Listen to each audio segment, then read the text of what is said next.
Ladies and gentlemen, it's episode 273, I think now, isn't it, of Abe Thompson and Other Disappointments. Welcome to the midweek solo show. They've all been solo shows recently. I'm finding it a bit difficult to persuade total strangers, most of whom have, acquired a bit of a reputation. They're kind of proven experts or very well known or highly regarded in their fields. I'm finding it very difficult to persuade them in my approaches to A, give up an hour and a half of their Friday night, when God knows we would all rather be out in the pub drinking away our sorrows. Drinking to forget. I'm finding it hard to persuade them to give up an hour of their Friday night.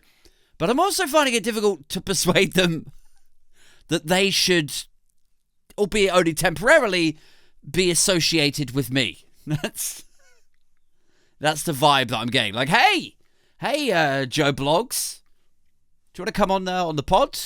It's a bit of a riot. I've had some fairly decent guests on. I've had Femi, Marina Perkis, Ian Dale, Gemma Forte, Super Tansky, just some of the names who have been good enough to afford me an hour of their time. I wondered if you might like to join me one night. Glass of wine, little beer, put the world to rights. Aren't you the hashtag Tories fuck livestock guy? Yeah, that is. No dice. No, not even for a second. I didn't even have to think about that, Aid. That was... we live in very uncertain times, Aid Thompson. A lot of what happens in the modern world, we really have to consider. But I didn't have to think about that for 1 second. It was an immediate no. I'm just kidding. Like nobody's that brutal. But you just get the idea sometimes. Maybe it's like low self-worth. Maybe it's me like putting myself down. But sometimes you just get the idea, the feeling, the sense that people are like, maybe. Maybe in a few weeks, Aid. Maybe like text me in a couple of months. I'll let you know. I've got a lot on at the moment. That sort of vibe. Anyway, how are you guys doing? What's going on out there? What's the happy haps? Thank you very much for you guys giving up an hour of your time, joining me once again as I try to make sense of the senseless, as I try to put the world to rights over its many, many wrongs on this show. What's been going on out there? Let's get into it. I suppose the big story of today has been this sword attack, hasn't it? Which has been, pretty shocking. My bar is pretty high in terms of the news stories that are still able to shock me. It feels like we're through the looking glass these days, doesn't it? Aliens turned up. Aliens were confirmed. Last, 6 months ago, you had senior Pentagon officials speaking at Congress, basically confirming the existence of aliens, that they've encountered them several times, dozens of times. And it just came and went like everything else in the news cycle, didn't it? Like it was nothing. One of the biggest questions, possibly the biggest question in the history of humanity. Are we alone in the universe? Is there life out there? And Pentagon officials are like, yeah, there definitely is. We've had flying saucers, beings, vehicles, things flying through the sky that absolutely could not be from human origin. It's technology that we have never produced. Nobody could explain it. Aliens do exist. All right, okay. Sorry, what's next? What's happening with Brexit, though? What's the latest with Trump Biden? Did you not hear me? Aliens. I said aliens do exist. Yeah, I know, but that's, Can we move on, It's not all about you. I know it's your big moment. NASA, matey, I know you dreamt that this moment was going to be big and an orchestra playing in the background as you delivered this message. I think, I think I speak for all of us here when I say none of us want to miss Ramsay's Kitchen Nightmares. It's season 15, episode 7. Apparently, he's a monster in it. He's a beast. So can we rain check this existential question? Anyway, so let's talk about this sword thing, shall we? Hainault's latest: suspect in hospital after boy 14 killed in sword attack. And I suppose, by the time most of you who listen to this or watch this see it, a lot more questions will have been answered by then. But right now, like as at time of recording, as it were, a guy with a sword went on a murderous rampage. It seemed very scary, sort of the earlier hours of today. Like, the story was developing. People didn't really know what was going on. Was it a terror attack? Was it somebody who was mentally ill? Nobody was prepared to say, mostly because at that point, nobody knew if it was a black guy or a white guy yet. That was pretty much all it was. It was like, what colour is he? What colour is he? And I think possibly the biggest tragedy of this was, look, the boy who was 14 was killed. That is actually, pretty shocking. Maybe second to that was the fact that I made a TikTok about this. It kind of like, not as it was happening, like it had already sort of resolved itself, but there certainly weren't any reports of like dead kids in the news yet. And so I thought, yes, it's a bit too soon, but also this is satire. And, the zeitgeist, the comedy zeitgeist, you got to surf the news cycle with those comedic devices, so you got to get in there quick. I was talking about this the other week, wasn't I? That horrible crunch point, or pinch point, between political satire, which has to be delivered fairly quickly, and also comedy equals tragedy plus time. You need a bit of time there sometimes. So anyway, I made this TikTok. It was about 2 minutes long. And it was just me riffing on the situation, just taking the piss out of, London, how, there are other knifings and stabbings and stuff in the southeast, but then, this is basically like London looking at the rest of the southeast going like, yeah, well, now I'm going to show you how the big boys do it. Like, they're just ripping into it, just roasting the ridiculous idea that somebody would bother to order a sword. Like, because where are you going to buy a sword from? Where does anyone, like, you've got to be really annoyed at someone to bother ordering a sword in from internet, like from China or somewhere, and wait for it to turn up, and the anger doesn't subside over the 4 weeks it took to deliver it from China. Still, and then finally you sign for it, you're still enraged, you're like, yes, now I'm going to go out on the rampage. Anyway, I did this, 2-minute TikTok ripping into it, and and then the news broke that there was a dead kid in it, and or a dead kid had been, an alive kid had been deaded. Sorry, get my words very mixed up this evening. And then I just thought, when a news story develops and you thought it was A and it turns out to be not even B but C, D, or E, and it's just terrible. And I immediately deleted the TikTok, and I felt terrible. And I think one of the reasons that news stories shock us like this is because it really sort of taps into this idea that things are getting worse, doesn't it? Which, God knows, if you've listened to more than 3 or 4 of these podcasts, right, you will know that is a sensibility that is especially close to my heart. Things do feel like they're getting worse. I don't think that's revelatory content for anybody out there. But it does feel like that, doesn't it? When you hear of something like this taking place. When you hear a news story that a guy has got hold of a sword, a great big fuck-off sword, and gone on a rampage, you automatically think back to your childhood and stuff, and you go like, well, it never used to be. You never used to hear stories of like guys running around with machetes and swords and stuff. Like, what's happened to this country? And you have to remind yourself, yeah, number one, you think it back to your childhood, like, the reason that stuff like that didn't happen, stuff like that did happen when you were a kid. I mean, I don't know if anybody remembers, like, all of the tabloid hysteria about the yardies in London and skinheads and some of the horrible stuff that London gangs got up to in the 80s and in the 90s. But the reason, or the probable reason, that you don't remember it being like that is because you probably had okay parents who shielded you. They just earmuffed you from all of the horrors. Like, what kind of a parent would sit their kid down and go like, yeah, did you hear 3 kids died in a machete attack in North London? Like, no!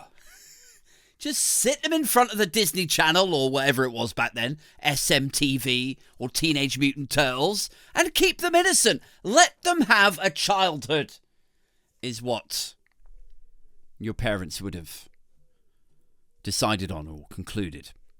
So that's why things seem like they didn't used to be this bad as they are now. I mean, just off the top of my head, like, there have been horror stories before, like, the last 10 years. You know? I know everybody loves to froth and rant about, you know, Khan's London and how has he allowed it to descend into this sort of murderous chaos. It's the immigrants. It's all the immigrants. That seems to be the narrative that is woven more than a little frequently. But just off the top of my head, I mean, there were violent crimes before, like, the last 10. Like, do you remember there was the girl, what was an actress in EastEnders? I think her own brother, like, stabbed her and chopped her up. I probably should have done a trigger warning before this episode. But yeah, like, her own family member chopped her up. And they found torso or something, like, in the canal in Camden. Or something like that's pretty violent. I'd say that's at least on a par with a sword rampage. There was a gay couple like about 15 years ago. I remember reading about this. They had an argument, and the one guy stabbed the other, cut his fucking head off, and kept it in a polythene bag or something. I remember that one. Absolutely terrifying news story. I mean, can we blame that retrospectively on Sadiq Khan? No, that would be lunacy, wouldn't it? It's got nothing to do with woke or wokeism or multiculturalism. It's just that every now and then there's a weird fucking news story. It's like a glitch in the Matrix, isn't it? One person somewhere in the United Kingdom just goes a bit crazy and goes out on a spree, or, you know, thinks that they're righting a wrong, or the voices talk to them in their head. Like, honestly, like, everyone likes to imagine, like, we left the European Union, but then the Remainers couldn't take it, and then they took over the civil service, and now there's this sort of global progressive, crushing oppression elite, right? If you listen to people like Liz Truss and that Matthew, what's his name? The guy that did the book about the new elite. Can't remember his fucking name now. But everyone subscribes to this idea that around 2016, the Remainers couldn't take it, and wokeism took hold, and everyone's just too bloody soft now, and now the crime rate is soaring, and murders are out of control. But in actual fact, you know, I was doing a bit of digging on this earlier. I had a little bit of analysis on my lunch break. Off the back of, there was a tweet by Isabel Oakeshott. I don't know if any of you are familiar with her. I imagine a few of you will be. She's famous for 2 things. One, being a substandard journalist. I think she writes for The Telegraph, doesn't she? She's very pro-Brexit. She got a scoop by way of Matt Hancock. She was ghostwriting his autobiography. But then all of the material that he gave her as source material, she then used retrospectively to expose him in The Telegraph. completely fudged him over. Trying to keep the swearing to the minimum here, so I don't get demonetized. So she's famous for that, but she's also famous for being Richard Tice's squeeze. Richard Tice of the Brexit Party, Richard Tice now of Reform. She is his other half. And anyway, she put out this tweet earlier. Let me see if I can find it. Yeah, okay, here we go. Isabel Oakeshott, guys, Brexit Barbie. And she goes, modern Britain has become utterly lawless. End of March, passenger stabbed on a train in broad daylight. April, teachers stabbed in a school horror. And then 13-year-old boy killed with samurai sword. How has this country disintegrated so fast? She says. And it took me all of 2 minutes to find out whether, to look at this, to assess it. Like, has the country disintegrated? Like, I know that these stories are shocking, but are things actually getting worse, or does it just feel that way to us? Or is she just trying to weave a narrative because it actually works out quite well for her, Because although she is a conservative with a small c, she's very much in the Reform camp because her boyfriend is leading Reform. That's her boyfriend. She supports her boyfriend. So I had a look on the Parliament website, Parliament statistics, and you will be shocked to hear that no, violent crime, murders are not really up. They operate at around 600 a year. There's 600 murders out of 65 million people. So although it might feel when we see these shocking stories, and they are shocking, a guy running around with a fucking sword, I'd be scared. People getting massacred on the train, like, yeah, that's horrendous. Obviously it's shocking. But, pro rata or whatever the word is, like if you stretch it out across the entire country, are we disintegrating? Is the murder rate exploding? No, it's not. And yet, Isabel Oakeshott is a journalist who is supposed to go out and find facts and stats, studies, truth to prove an overarching narrative. That's her job. Me, I'm a weird internet bastard, and I managed to find that out in 2 minutes, probably less than that, on my lunch break. So yeah, ladies and gents, Isabel Oakeshott. Take a bow, Izzy. Take a bow, love. I mean, here's what never ceases to amaze me about this sort of thing, right? Is conservatives like Isabel Oakeshott, and it's not just her by a long shot. There are hundreds, if not thousands out there who will fit the description I'm about to give you, right? Small C conservatives. Doesn't matter if they're full-blown Tories or if they're just, comfortably on the right.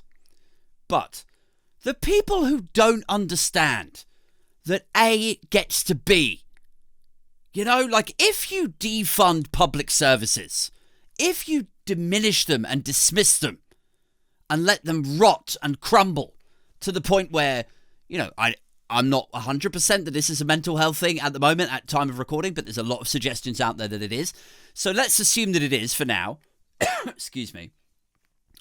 If you take your ideological sensibilities and that governs your decision to defund or dismiss or diminish, to cut numbers of nurses, to shrink the number of beds on a ward so that people with mental health problems, even if you just disparage the idea of mental health, that's a big thing too. If you're one of these people who sits on the right and you, for ideological reasons, continue to shut down the conversation about public services, about healthcare, and you don't understand that shutting these facilities, that A leads to B, where this guy gets turfed out on the street and starts running around with a sword on a rampage. Like, how do you... And then in the next breath, they're like, yeah, we're the conservatives, and we're tough on crime and tough on the causes of crime. Really? Because it doesn't fucking look like it, mate. Anyway, let's move on, shall we, guys? Here is a story. This is very on brand for, like, veteran listeners will know, and I apologize for keeping repeating myself when I say this, but we're picking up new listeners all the time, and I want to make sure that people know the vibe of the show. The long-time Binfluencer, people of the Booge crew will know that when we sort of run out of politics, and I sort of feel like I'm at that point at the moment, like we all know the election is coming, we don't know when it's going to be announced. Humza Yousaf has stepped down, so that whole SNP Greens sort of thing has all imploded. That's happened. We know that the next government is going to probably be a Keir Starmer-led. Do you understand what I mean? And even overseas, even over in the US, we know that Donald Trump is stuck in that courtroom every day. Everything feels a little bit like, a bit boring at the moment. Which seems weird to say that, because so much of my life over the last, 5 or 6 years, I've been like, when can we make politics boring again? Who remembers when politics is just old, white, grey-haired guys in the Houses of Parliament talking about interest rates and, we got to get inflation to a steady... it's just like that. For decades it was like that. And then Brexit and Trump happened, and it's never really been the same since. But right now it feels kind of boring, guys. So, you will know, veteran listeners, that occasionally I look for something weird and wonderful going on stateside. Usually, that means a sort of gun control related story. Dripping with Americana. But today, we've got something slightly different. It's not even taking place in America, although it is. I clicked the US news thing and it pops up, but it's in the Americas. Should I do it in American accent still? This took place in Mexico. And I can't do a Mexican accent. So I'll just do it in my own accent. It says, this is on the Mail Online. It says, the wedding menu that put 80 guests in a hospital and left more than 100 people vomiting is revealed. As one attendee says, men and women were given different food, but all of them ended up sick. So, there's a lot to unpack there, isn't there? It's a wedding, and 80 of its guests have gone to hospital. And more than 100 were vomiting as a result of this. So let's talk about that first, okay? What's the first thing that comes into your mind when I say that? Is a wedding, 80 guests end up in hospital. What's going through your mind right now? Shall I tell you what's going through my mind? Whose husband did this bitch steal? That's what's going through my mind. Because somebody's really angry about this wedding. Someone's gone out of their way to quite seriously poison the entire wedding party. Whose husband did this bitch pinch? Something's happened here. And the reason I think it's her taking a husband off someone else is because I think if it was a guy, I think in that situation, the guys would fight. He might track him down and beat the shit out of him. But I think women are more malicious, more Machiavellian. They're cleverer, they're smarter with this sort of thing.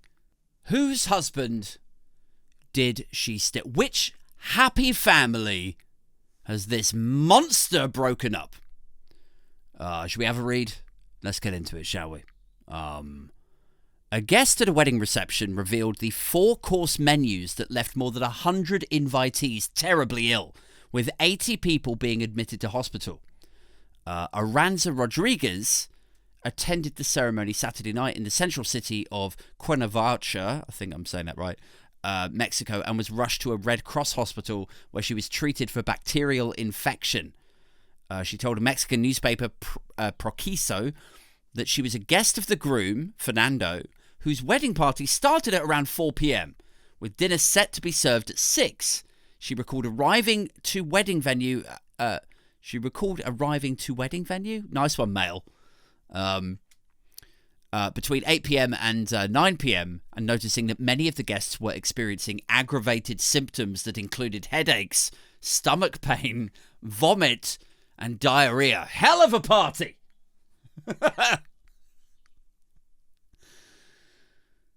I mean, if you were the best man and you were freestyling the speech, it would potentially... There's some material to mine there, isn't there? You're not going to go blank and choke. You're going to have some material to work with. Despite the unsettling scene, Rodriguez placed her meal order and dined at about 10 p.m. as the ambulances started to arrive. Imagine what must have been going through her mind. Imagine it. As everybody who's eaten their meals just before you, like it says she just placed her order. I don't know what the culture is out there. If it's, you turn up to a thing and you place. But imagine if you've just placed your order and then you're just starting to eat your food as everyone else is falling like dominoes. With just that horrible feeling like, oh God. Oh no. Oh no! I mean, the other explanation for this is that, they were all absolutely gacked out on product. I mean, it's Mexico. It's South America, right? A lot of cocaine in that part of the world. And I'm not saying that's definitely what happened here, but I'm just saying, when in Rome, right? Like if you're in Mexico and it's the cocaine supply is plentiful and everyone's getting bang on the chang. Sometimes it's cut with weird stuff. It could give you diarrhea, might make you feel rather unwell. And then it's like it's a horrible thing for the chef then. Because this is a whole party of people who are really embarrassed that they've taken this, but they can't admit that they're all on like Class A's, and it was the drugs that did it. So one guy I think there was something in the chicken, and then everyone else is like, oh yeah, it's the chicken, it's totally the chicken. Now this poor chef is going to go round the world famous for being the worst wedding chef in Mexico, certainly. In the world, possibly. Although there's probably worse chefs in Croydon.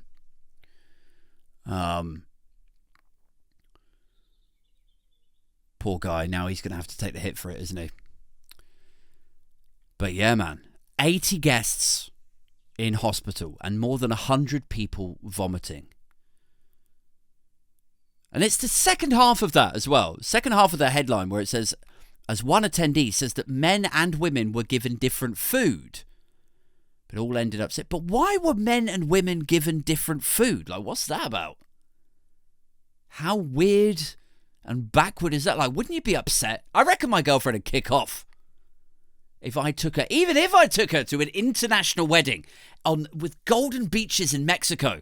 And we were in the hotel, we're checking in. I'll be like, oh yeah, it's my friend Pedro from university. He's getting married. Anyway, apparently the culture here is that I'm gonna eat this steak, these fried or double fried chips. I got some of the beans. And unfortunately, the women's menu. That's your food. She looks over and it's just a couple of, I don't know what vegetables do they have in Mexico? But whatever it is, if they gave her just a piddly little salad while I'm stuffing a steak in my face, I think my girlfriend would be upset. I think, maybe that's what happened. Maybe a British woman went out there, was really upset at the separate, gender-specific menus. She was like, motherfuck, and then she poured the poison in there. If I can't have a steak, nobody's having steak. I mean, it could be a mafia thing too, couldn't it? Feels a little bit mafia, right? Like the huge disrespect that you would be showing to the other cartel or whatever. To poison everyone and maybe potentially kill somebody, or kill a whole family of people. There's shades of mafia to that, isn't there? Let's continue, shall we? It says, Rodriguez recalled being served wild mushrooms with goat cheese and tomato coulis as the appetizer. For her main course dish, she was served chicken breast stuffed with spinach, tarragon, and sweet potato. This is making me hungry, man. I'm the only glutton that you will ever hear of who could get hungry reading about a meal, food, that sent 80 other people to the fucking hospital. I'm such a fat bastard. What was it? Oh, yeah, it says, while she's not sure which of the meals made her sick, she remembers the wild mushrooms had the aftertaste of a very strong chemical. She recalls the same smell after she was sick. Footage on social media showed the... So she remembers it tasting like a very strong... So that, to me, that sounds like somebody's, poured something in there. I mean, these guys have had a rough night, right? That sounds like an horrendous wedding to go to. Nobody likes a bad wedding. But if there's one thing that these people should be thankful for, should be grateful for, it's that this didn't take place in Britain. Because then they really would be in for a bad night. They would go to the wedding, they would eat the poisoned food or, whatever happened to it. It would go to 80 guests, end up get sent off to the hospital. Firstly, there would be no room for them all at the hospital. So that's 40 people stuck out in casualty, begging for help, keeled over on the floor. And then the 40 people that are admitted to the hospital, then they start to feel better, right? The doctors and nurses are like, how are you feeling? Yeah, you got the IV? Okay, cool. Yeah, cool. Yeah, he's feeling a lot better now. Yeah, bring him out some food. Then they bring out that NHS hospital food. Has a mouthful of mashed potato and mushy peas. Immediately sets him off again. You'd be twice as sick having the NHS shitty hospital food that the government won't allow us to upgrade and make it actually edible. I suppose if this did happen in the UK, it wouldn't happen in the UK. Do you know what I mean? You probably don't. Let me explain. Because if somebody, let's assume it is a mafia or, a grieved ex-wife kind of situation, right? If somebody in the UK was angry enough to bother to go out and get some poison and then sneak into the kitchen and put it into all of the ingredients, if somebody was angry enough at one of these two that they bothered, they wouldn't even do it. Do you know what they would do? They'd go and order a sword, wouldn't they? That's what they would do. That's how we handle stuff in the UK. None of this playing around with funky mushrooms. You learners. Get yourself a sword. That's how we do. Another thing I wanted to talk about tonight, have we still got time? I think we still got time. Was the migration of Talk TV to YouTube. Which is, I'm a lot of times on this show I enjoy a beer. You may have noticed that. A lot of times, sometimes I've actually had a cocktail. I enjoy a little cheeky canned Marks and Spencer's cocktail. But sometimes where a beer doesn't work or a cocktail doesn't feel right or it's just a Tuesday night like today, I like to wash down a nice big helping of Schadenfreude. And Talk TV's move to YouTube is super strength in that respect. So just to wind back a little bit, for those of you perhaps not familiar with the history of Talk TV, there were discussions in the upper echelons of the Conservative Party and right-wing press some time ago that a gaping hole in British broadcasting, my joke cogs in my head are immediately go how do you turn this into a joke about an arsehole aid? A gaping hole. There was a gaping hole in the British media space for a British Fox News. That was the idea. This is well documented by people like Dominic Cummings, people like Robbie Gibb. Alan Rusbridger has done some stuff talking about this. Go and seek that out. He writes for, I think, Prospect magazine now. So if you want this sort of backstory in detail, his work is very good on it. But it was identified that there wasn't a British Fox News, and so maybe they should make one. It might help to get talking points across. It might bolster the case, especially in these days of social media and clickbait, clippage, and you get the idea. So, loads of conversations took place. Rupert Murdoch wanted to get in on it. Paul Marshall, the investor, hedge fund guy, he wanted to get in on it. Andrew Neil wanted to get in on it. And so the output of all of those conversations was GB News for Paul Marshall and Andrew Neil, and Talk TV for Rupert Murdoch. But there's just a couple of problems with this. Little media history lesson for you. Just a couple of problems with creating a British Fox News. The first one is that in America, the reason that America has such a batshit, volatile, burst volcano of nonsense like Fox News and Breitbart and Newsmax is because they have that First Amendment stuff going on.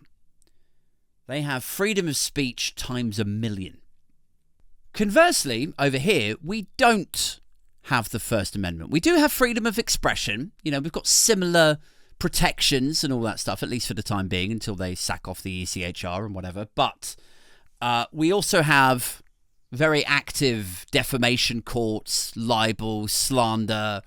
That's why we've become the sort of international capital of defamation suits. That's why people like Johnny Depp and his ex-wife thrash out their dirty laundry in courts over here, as well as in the States. Now, what happens when you have a broadcasting jurisdiction that doesn't have the First Amendment, so all those protections to the same extent that the US does, where they can say whatever they like all the time, whatever, with the exception of swearing, which is always really weird to me. Like even on their late night shows, their talk shows, way past what would be the watershed over here, they'll still say stuff like, oh, heck. Really weird. Weird, gaudy, gunny country is the US. Anyway, what happens in the UK when you don't have the First Amendment, you do have defamation, libel and slander, and probably because of the absence of the First Amendment, you have semi-decent regulators. You know, I mean, I know they catch a lot of flack for their complete absence with GB News, but the UK regulator are at least there. They do, in theory, regulate the space. So what happens then? Well, you have a quote-unquote British Fox News, released, launched too much fanfare, but who constantly get in trouble with, you know, Ofcom investigations. And I know that they haven't really reprimanded GB News an awful lot, but they have gotten in trouble for the wrong reasons successive times. Now, that's just GB News struggling to operate in the UK space where there is a regulator and there is not the First Amendment. Talk TV is Rupert Murdoch's one, right? They're not quite so crazy. They don't push the boundaries quite so much as GB News. You know, they're not into vaccine skepticism. They're not into any other myriad conspiracy theories. They haven't had, you know, a collection of their hosts kicked off air for saying misogynistic, weird stuff. So they're a little bit calmer. Rupert Murdoch is more of a seasoned professional. He knows what he can and can't get away with in the UK regulatory space. But the second thing, right, so the first thing is like the First Amendment, the regulator. The second thing is this mistaken belief that there is this huge audience out there who are willing to just plant their eyeballs on what could be described as a British Fox News. Huge mistake. I don't know who does their market research before or why they thought there was this gigantic audience that would be fine to feed a GB News and a Talk TV. But it just, despite what everyone says about silent majorities, it just doesn't exist. There's not enough people out there who are buying what these clowns are selling. And so, where do we get to if you're a GB News or you're Talk TV? Right, so with GB News, you have Paul Marshall, who was their main investor. He's walked away. For one reason or another, we don't know the exact reasons why yet, but he's put, tens of millions of pounds into that company, and now they're suffering from an advertiser boycott. They are drenched in regulatory investigations. They're loss-making, and maybe he's just had enough. Maybe he's like, right, I got to cut the cord. This has gone on long enough. So there's troubles over that way. With Talk TV, they're finding similar challenges. They're like, not enough people are watching this. You know, for all the talk of go woke, go broke, you know, if you go leftward, if you go progressive, if you are a chili sauce manufacturer and then you put a little rainbow on your pots around the time of Pride Month, oh, go woke, go broke, nobody's going to buy that. That's for a niche market there.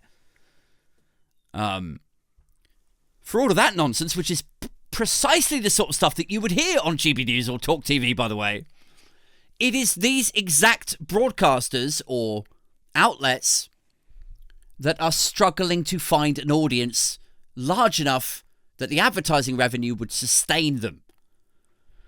And so with Talk TV, what you can see here with a tweet from my friend Sean Adams, who runs Drowned in Sound. He also manages Charlotte Church, if anyone's interested. He's saying, still hardly anyone watching Talk TV since it left terrestrial TV and went YouTube only. And I think this is a really interesting thing to highlight. He says 88 million invested and lost by Murdoch so far.